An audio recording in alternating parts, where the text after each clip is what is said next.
মানে ভালো, দামে কম আর দৃষ্টিনন্দন ডিজাইনের কারণে বাণিজ্য মেলায় পাট পণ্যে ক্রেতা দর্শনার্থীদের বিশেষ আগ্রহ দেখা যাচ্ছে। সংশ্লিষ্টরা বলছেন, পাট পণ্যের প্রতি বাড়তি আগ্রহ ফিরিয়ে আনবে সোনালী অতীত, বাড়বে বিনিয়োগ, তৈরি হবে কাজের সুযোগ।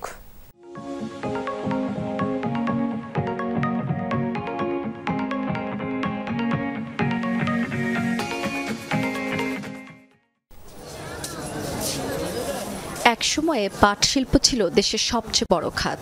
সোনালী সেই সময় ফুরিয়ে গেলেও এখন দেশের গণ্ডি পেরিয়ে বিশ্ববাজারে বাড়ছে পাটজাত পণ্যের চাহিদা। ঢাকা আন্তর্জাতিক বাণিজ্য মেলাতে বিভিন্ন স্টল প্যাভিলিয়ন সেজেছে পাট পণ্য দিয়ে। পাটের ছোট বড় ব্যাগ, ম্যাট, চাদর, জুতা বিক্রি হচ্ছে বেশ। পাটের পণ্য দেখে খুব ভালো লাগতেছে, এই জন্য কিনতে আসছি। আমরা চাই এই পাট আমাদের মাঝে আবার ফিরে আসুক। এটা আমাদের দেশের জন্য যেমন ভালো, আমাদের পরিবেশের জন্য তেমন ভালো। পাটের খুব ভ্যারাইটিস আপনার প্রোডাক্ট দেখলাম, ডিজাইনগুলো অত্যন্ত চমৎকার। মূলত এই কারণে আমি মোটিভেটেড হয়েছি কিছু ভালো প্রোডাক্ট নেওয়া যায় কিনা, ব্যবহার করা যায় কিনা। দেশীয় পণ্য ব্যবহার করা তো আমাদের জন্য দায়িত্ব, কর্তব্য, এবং দেশের আর্থিক উন্নয়ন হবে। ল্যাম্প, অলংকার, ঘর সাজানোর শোপিস কিনছেন অনেকে। বাহারি রং আর নকশা তোলা এসব পণ্যের বাজার ক্রমশই বড় হচ্ছে।